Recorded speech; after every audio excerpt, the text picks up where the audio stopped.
पर चालाक व्यक्ति संसार में सुख पाता है, सफल हो जाता है। सफल नहीं होता, ये गलत शब्द है। सफल नहीं होगा कभी। कोई चालाकी से सफल हो सकता है। रावण जैसा कोई चालाक पुरुष था, सब विद्याओं का ज्ञाता, परम चालाक था। काल से बढ़कर कोई चालाक था।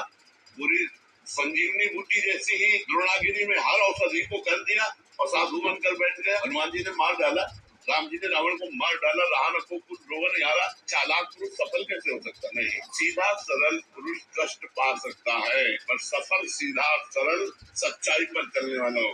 जैसे धर्मराज युधिष्ठिर बिल्कुल सीधे थे, यहाँ तक इतने सीधे थे कि युद्ध क्षेत्र में कल कौन सी रणनीति है वो जाके दुर्योधन से पूछ लेता था। भ्राताश्री कल कौन सा चक्रव्यूह रचना है वो बता देते थे। इसीलिए भगवान तो बैठक करते थे, एक युधिष्ठिर के साथ और एक युधिष्ठिर से अलग। युधिष्ठिर के साथ जो बैठक की वो चक्रव्यूह रचना ही नहीं होगी, क्योंकि वो दुर्योधन को पता हो। इतने सरल थे कि वो आके पूछ लेते, वो पूरी बात बता देते। तो आप देखो विनाश किसका हुआ? चतुर चालाक, जिसके साथ शकुनी, दुशासन, कर्ण, दुर्योधन के साथ इतने चालाक, चालाकी की हद थे ये लोग। तो क्या ये लोग सफल हुए? नहीं, सफल हुए सीधे साधे युधिष्ठिर जी महाराज। तो चालाक पुरुष तुम्हें सफल होते नजर आएगा, लेकिन सफल नहीं हो सकता। सीधा साधा पुरुष तुम्हें दुख भोगते नजर आएगा, लेकिन वो दुख भोगेगा नहीं, आगे चलकर वही विजय को प्राप्त होगा। थोड़ी यात्रा ऐसी है जिसमें संशय हो सकता है देखकर कि बेईमान, दुष्ट, चालाक, कपटी पुरुष उन्नति को प्राप्त हो रहा है और धर्मात्मा, ईमानदार दुख को प्राप्त हो रहा है। लेकिन परिणाम में सही चल रहा है, उसका सही परिणाम होगा, और जो गलत चल रहा है उसका गलत परिणाम होगा पक्का।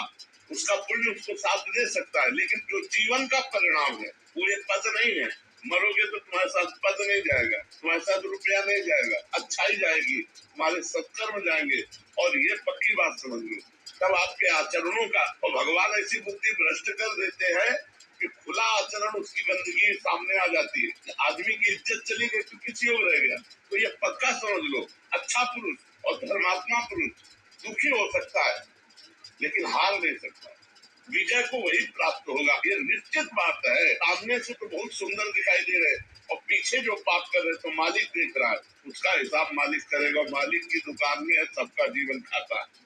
पाई भर का भी चूक नहीं होती हमारे मालिक से, एक एक बात का हिसाब होता है। अगर हमने उंगली भी उठाई है तो उसका भी हिसाब है कि क्यों उठाई और कैसे उठाई।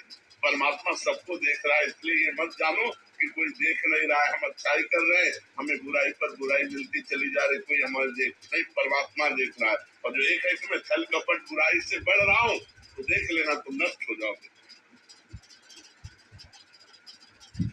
कृपा